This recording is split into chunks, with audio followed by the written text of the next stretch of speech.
believe that you are helping deliver that exciting future for X and for others? I mean, I'm trying my hardest to do so. I love humanity, and I think that we should fight for a good future for humanity, and I think we should be optimistic about the future and fight to make that optimistic future happen. I'm very confident about Tesla's future in China. The Chinese economy, I think, is going to do extremely well over the next decade, and will become the biggest economy in the world. And it's also committed to a sustainable energy future, and Tesla is doing both of those things. China, I think long term will be our biggest market, both where we make the most number of vehicles and where we have the most number of customers. Do you think there will be basically, like, in, say 2050 or whatever, like a robot in most homes is what there will be, and people will I think they probably love will. them and count on them? Yeah, you'll have your sort of buddy robot, probably. Yeah. I mean, how much of a buddy? How many applications do you thought is there? You know, can you have a romantic partner, a sex partner? I mean, a lot of it's probably inevitable. It could be a pretty rapid replacement of certain types of jobs. How worried should the world be about that? I wouldn't worry about the sort of putting people out of a job thing. AI will make jobs kind of pointless. Probably the last job that will remain will be writing AI software, and then eventually the AI will just write its own software. That's why I think long term that there will need to be universal basic income.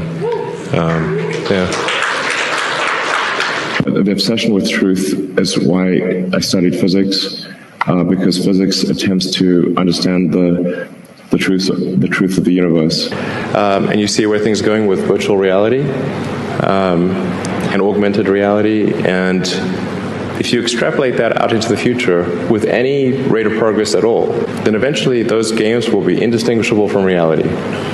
They'll be so realistic, you will not be able to tell the difference between that game and the reality as we know it. Well, how do we know that that didn't happen in the past, and that we're not in one of those games ourselves? Welcome back to maybe the not-so-smart but pure evil of Stephen K. Bannon, according to Elon Musk.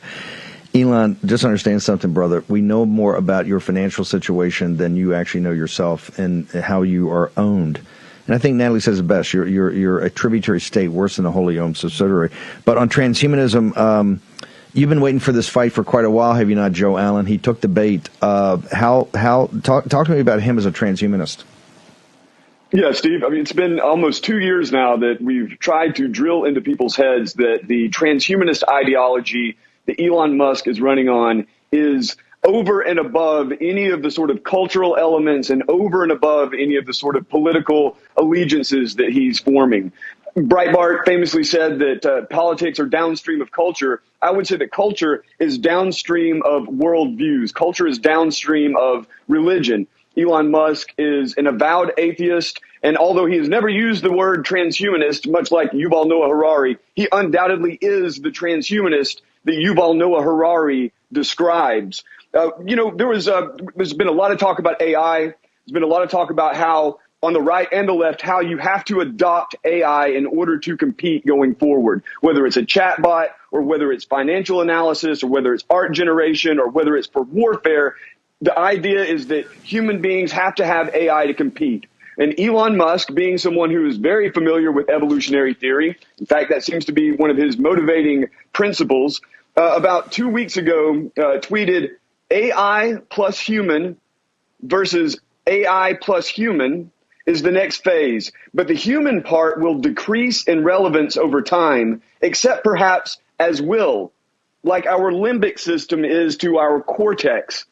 And what he means by that is that the next phase of human evolution will be cyborgs, the sort of cyborgs that he would like to see created using devices like Neuralink, and that no human being will be relevant in that milieu, in that environment, unless they are linked to AI. It will just be cyborg versus cyborg in the future. And maybe most importantly there, he talks about how human beings will be less relevant going forward, just as our limbic system, our mammalian brain, is less relevant in comparison to our cortex, like when you look at a dog as compared to a human. And we will be, in essence, in his worldview, dogs as compared to the cyborgs. That is the worldview driving him to create the culture that he's had an enormous impact on, right? He's a culture king. It can't be doubted. And that culture then is bleeding over into politics. And you see all these conservative ink guys, bending over backwards to ingratiate themselves to him because they're going to get a few extra likes on Twitter, I guess.